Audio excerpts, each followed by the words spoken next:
आप सभी का स्वागत है मिशन जामिन यूट्यूब चैनल पर। आज हम इस वीडियो में बात करेंगे एक्सपोनेंट्स एंड पावर। देखिए एक्सपोनेंट्स एंड पावर जो है ये जामिया के एंट्रेंस 9th क्लास का एंट्रेंस का सिलेबस है मैथ्स का। इससे क्वेश्चंस हर साल 2 या 3 minimum 2 questions exponents and power से आ ही जाते हैं। तो पहले हम लोग समझेंगे एक्सपोनेंट्स एंड पावर होता क्या है। ठीक है, पहले हम इसको समझेंगे इसको, और उसके बाद हम लोग देखेंगे जो क्वेश्चंस आए हैं प्रीवियस ईयर में उन क्वेश्चनों को सॉल्व करेंगे।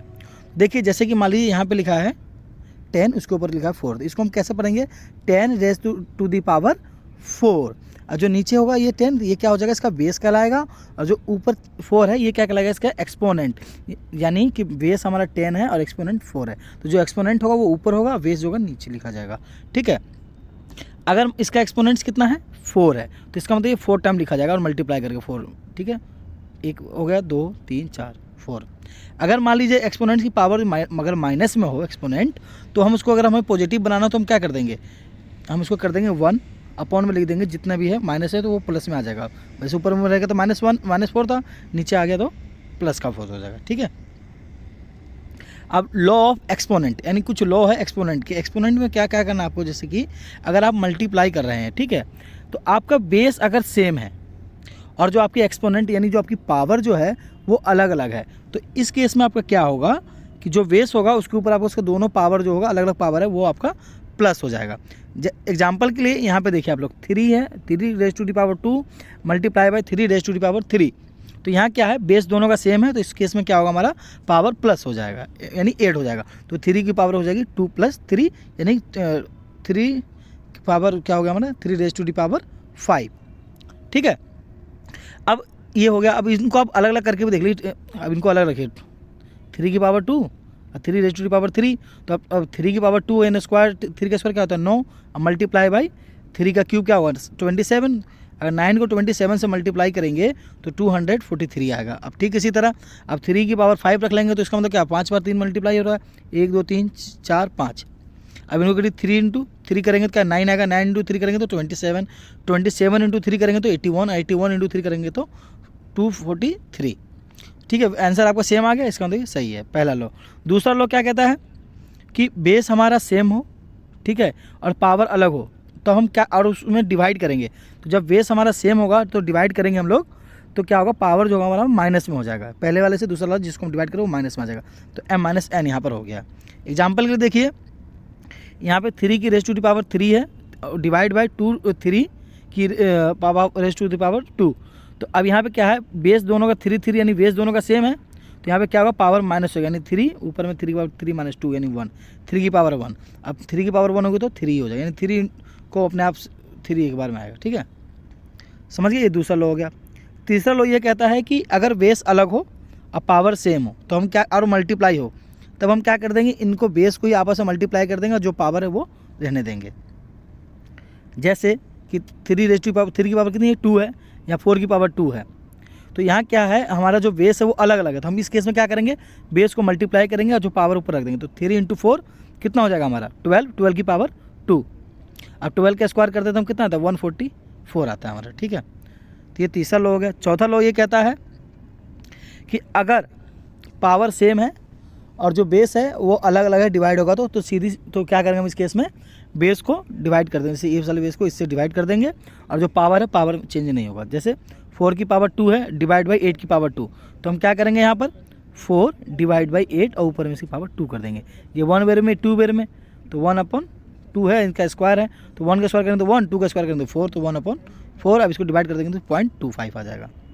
इसके बाद ये पाँचवां लॉ क्या है हमारा कि 1 रेज टू पावर m है, उसका ब्रैकेट बंद करके n है, तो जब ऐसा पावर है तो इसका मतलब जब ब्रैकेट हटेगा तो ये मल्टीप्लाई हो जाएगा, तो a मल्टीप्लाई बाई mn। ठीक है, तो यानी कि 4 की पावर क्या होगी 2 हो गई और उसकी पावर जो होगी 3 की पावर हो गई ना, तो इनको क्या करेंगे मल्टीप्लाई कर देंगे। तो यहाँ क्या को ब्रैकेट हटाएंगे तो 4 की पावर 2 और ये बाहर में जो 3 है ब्रैकेट के बाहर तो 3, यानी कि 4 की पावर रेज टू 6 हो गया। ठीक, और एक बात याद रखिएगा कि किसी की भी पावर अगर 0 हो तो उसकी वैल्यू 1 होगी, चाहे वो 100 की पावर 0 कर दिया तो भी 1, 200 की पावर 0 कर दिया तो भी 1, यानी किसी की भी पावर अगर 0 होगी तो उसकी वैल्यू कितनी होगी हमारी 1 होगी। ये बात आपको याद रखना है। ठीक है, अब देखिए स्टैंडर्ड फॉर्म क्या होता है, जैसे कि कोई बड़ी संख्या को छोटे टर्म में लिखने के लिए, तो जैसे कि यहाँ पे लिखा गया है 2 के बाद 0 लगा दिया, कितना 0, 1 2 3 4 5 6 0, ठीक है, तो हम इसको सिंपल कर दे 2 into raise to the power 26। बात तो एक ही है ना, चाहे मैं ऐसे लिखे चाहे ऐसे लिखे, लेकिन ये स्टैंडर्ड हो गया इसका। ये स्टैंडर्ड फॉर्म हम जब लिखते हैं जब कोई संख्या बहुत बड़ी हो, यानी बिग संख्या बहुत ज़्यादा या फिर बहुत ज़्यादा छोटी हो, तो उसको दिखाने के लिए हम लोग स्टैंडर्ड फॉर्म का यूज करते हैं। जैसे कि आप लोग इसमें देखिए, यहाँ अब कितनी छोटी संख्या है ये 0.0000 ऐसे करेंगे 1 2 3 4 5 6 7, ठीक है। तो 7 0 के बाद 1 आ रहा है, तो अब हम इसको बताएंगे तो पॉइंट करके 7 बार 0 बोलेंगे फिर 1 बोलेंगे, इसलिए इसको स्टैंडर्ड बनाने के लिए हम लोग क्या करेंगे, अब पॉइंट हटेगा तो ये हम 1 आ गया, अब जितने संख्या पॉइंट के बाद उतने 0 आ जाएंगे, यानी 1/10 की पावर क्या हो जाएगा 8 हो जाएगा। अब नीचे में प्लस में तो ऊपर जाएगा तो क्या आएगा माइनस हो जाएगा, 1/2 में 10 टू पावर -8, ये इसका स्टैंडर्ड फॉर्म हो गया। अब आइए क्वेश्चन सॉल्व करते हैं। ये क्वेश्चन जो आपका आया हुआ है 2020 में, तो इसमें आप लोग देखिए जो इनका बेस है, बेस क्या है इनका दोनों का सेम है बेस। मैंने अभी बताया आपको जब बेस सेम हो और मल्टीप्लाई हो तो क्या हो जाएगा प्लस हो जाएगा, तो बेस सेम तो ऊपर 4 प्लस में माइनस का 7, तो 4 में अगर माइनस का 7 प्लस करें तो ये प्लस माइनस का साइन है, तो यहाँ पे -7 आ जाएगा, यानी कि माइनस का 3, तो 4/9 रेज़ टू पावर -3 है। अब देखिए दोनों का बेस सेम है और इक्वल में है, तो दोनों का बेस अगर सेम है तो पावर भी क्या हो जाएगा इक्वल हो जाएगा, क्योंकि दोनों इक्वल में है, इसके बराबर ये है, हो गया। तो जब दोनों इक्वल में है यानी दोनों की वैल्यू बराबर है तो बेस इक्वल है, इसका मतलब पावर भी इसका इक्वल होगा, तो -3 = 2 में आपका हो जाएगा 2x - 1। अब देखिए 2x - 1 = -3, तो यहाँ पे 1 माइनस में हो रहा है, इधर इक्वल को उधर जाएगा तो क्या हो साइन अपोजिट हो जाता है, तो प्लस में 1 हो गया, तो 3 प्लस में -3 प्लस में 1, तो यानी कि माइनस का 2, 2x बराबर 2 से 2 कैंसिल, 1 वेर में माइनस में 2 है ना, तो माइनस आ जाएगा, तो x की वैल्यू क्या आ जाएगी -1, तो -1 किस आंसर में दे रखा है ऑप्शन ए में, तो इसका कौन सा आंसर करेक्ट हो जाएगा ऑप्शन ए इज करेक्ट। ठीक, अब आइए नेक्स्ट क्वेश्चन देखते हैं इसका हम लोग। हाँ, तो इसमें देखिए इसका जो वैल्यू दे रखा है 6 की पावर -1 है, -8 की पावर -1 और पूरी की पावर ब्रैकेट के बाद माइनस का 1 है। तो अब इसको हम सॉल्व करते हैं। तो मैंने आपको बताया था कि जो पावर अगर माइनस में तो उसको प्लस में करने क्या करते हैं 1/, करके लिख देते हैं, तो 1/, यहाँ 6 लिख दिया, उसके बाद 1/8 लिख दिया, अब ब्रैकेट के बाहर जो -1 था वो -1 है ही। तो अब किसी की पावर 1 होगी तो संख्या जितना है उतना ही रहेगा उसकी वैल्यू, तो 1/6 हो गया और यहाँ पे 1/8 हो गया। अब इन दोनों का एलसीएम लेंगे कितना हो जाएगा 24 हो गया हमारा। अब 6 इसमें कितने बार में जाएगा 4 बार में, तो 4 हो गया, 4 से मल्टीप्लाई कर दिया। यहाँ 8 कितने बार में जाएगा 24 में 3 बार में, तो ऊपर 3 से मल्टीप्लाई कर देंगे, तो 4 माइनस में 3 क्या आएगा 1, तो यहाँ क्या हो गया 1/24, पावर में -1 है। तो अब हम इसको प्लस में करेंगे तो क्या होगा, मैंने बताया ना जब किसी -1 के नीचे रख दो उनको, तो 1/24 ऐसे हो गया। अब एक फॉर्मूला है हमारा कि A/B/C ऐसे हो तो C क्या होगा ऊपर में मल्टीप्लाई में आ जाएगा, ऐसे मान लो A/B/C ऐसे है ना, ऐसे लिखा हुआ है, तो ये जो C है ये ऊपर में मल्टीप्लाई में आ जाएगा। तो ठीक इसी तरह से यहाँ देखिए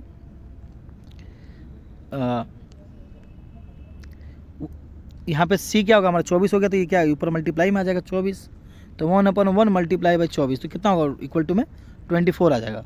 तो 24 हमारे कौन से ऑप्शन में दे रखा है, ऑप्शन नंबर डी करेक्ट। अब आते हैं नेक्स्ट क्वेश्चन में, द एक्सपेंशन ऑफ ए की power a raise to power 3। तो देखिए 3 पावर इसका मतलब क्या ए 3 बार लिखा जाएगा और मल्टीप्लाई होगा, तो a मल्टीप्लाई बाई a, कौन सा option, option A is correct. ये 2022 का क्वेश्चन है।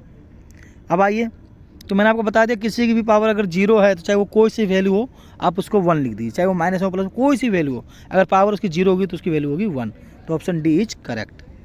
ये 2021 का क्वेश्चन है। अब 1 की पावर -1 की पावर क्या है 67। देखिए कोई संख्या अगर माइनस में है, अब यानी जितनी पावर इसका मतलब क्या, ये संख्या अपने आप में इतनी बार मल्टीप्लाई होगा, तो कोई संख्या अगर माइनस में वो मल्टीप्लाई हो रहा है, तो अब ये देखिए कि वो जो मल्टीप्लाई अपने आप से कितने बार हो रहा है, ओड वो मल्टीप्लाई जो करा वो ओड में हो रहा है या इवन में हो रहा है। अगर वो इवन में मल्टीप्लाई हो रहा है तो उसका जो मतलब कि क्या कहते हैं उसका जो वैल्यू आएगा उसको वो हमेशा प्लस में होगा, ठीक है। अगर वो इवन से मल्टीप्लाई हो रहा है, इवन से तो हमेशा प्लस में आएगा, अगर वो जो मल्टीप्लाई हो रहा है वो ओड है तो हमेशा माइनस में, क्योंकि माइनस को मल्टीप्लाई करेंगे तो प्लस हो जाता है। अब एक माइनस होगा फिर एक प्लस होगा तो फिर माइनस होगा, तो इसीलिए अगर इवन में अगर माइनस आएगा तो हमारा क्या हो जाएगा प्लस वैल्यू आएगा, अगर ओड में माइनस हमारा तो इवन वो आएगा माइनस आएगा। तो यह 67 क्या ओड है इवन है, तो 67 जो है हमारा ये हमारा ओड है, तो इसका मतलब जो 1 की वैल्यू आएगी वो माइनस में आएगी। तो पहला चीज़ तो हमें पता चलेगा कि माइनस में आएगी। अब 1 की पावर है तो 1 को अपने आप से जितने बार भी गुना होता है वो 1 ही रहेगा। अब ओड है ऊपर 67 तो इसका मतलब माइनस, तो -1 कौन सा है? Option A is correct. ठीक है, अब आइए next question, which of the following is the value of m in m। तो अब देखिए 6m डिवाइड बाई 6 की पावर -3 से इक्वल टू में 6 की पावर 5 है। तो अभी मैंने आपको बताया था अगर डिवाइड होगा तो क्या होगा, उनकी पावर जो होगी अगर बेस सेम है और वो डिवाइड होगा तो क्या होगा, पावर माइनस में हो जाएगा। तो m-3 तो माइनस हो गया क्वेश्चन का, और माइनस में 3 क्योंकि संख्या 3 है ना, तो माइनस माइनस क्या होगा, 2 एक जैसे माइनस होगा तो क्या होगा, प्लस में हो गया। तो यानी कि m+3। अब बेस दोनों का सेम है और इक्वल है, मतलब ये इक्वल का साइन है ना, तो बेस सेम है इसका मतलब क्या होगा, पावर भी सेम होगा। तो इसका मतलब m+3 इक्वल टू में 5 आ गया। अब ये प्लस में 3 यहाँ इधर जाएगा तो क्या हो जाएगा, माइनस में 3 हो जाएगा। तो m equal to 5 - 3 equal to में 2, यानी m की वैल्यू जो आ गई हमारी वो 2 आ गई। 2 कौन सा ऑप्शन में है, option number D, option D is correct. अब आइए नेक्स्ट क्वेश्चन, देखिए इसमें कुछ नहीं करना, देखिए बेस सेम है और यहाँ भी ये डिवाइड हो रहा है। तो जब बेस सेम हो और डिवाइड हो तो हमने क्या पढ़ा है हमने कि जो पावर होगी वो माइनस हो जाएगी। तो 9 की पावर, सुनिए इसकी पावर क्या है, -9 है, और फिर ये डिवाइड हो रहा है तो क्या होगा, बेस सेम होगा, डिवाइड होगा तो क्या होगा, पावर माइनस होगा। तो -9 -9 में से -9 घटाएंगे तो क्या आएगा, -18। ठीक है, तो -18 आ गया ऑप्शन, तो ये ऑप्शन ए इज करेक्ट। ठीक है, बाकी देखिए इस चैनल पर आप लोगों को जामिया स्कूल और डिप्लोमा के सारे पेपर जो है टॉपिक वाइज भी सॉल्व कराए जाएंगे और ईयर वाइज भी सॉल्व कराए जाएंगे। ठीक है, बाकी आप लोगों को कोई भी डाउट हो जामिया एंट्रेंस एग्जाम से रिलेटेड या एडमिशन प्रोसेस से रिलेटेड तो आप लोग कमेंट करके पूछ सकते हैं। और जामिया से रिलेटेड वीडियो देखने के लिए आप लोग मिशन जामिया यूट्यूब चैनल को सब्सक्राइब करें। धन्यवाद, मिलते हैं अगले वीडियो में।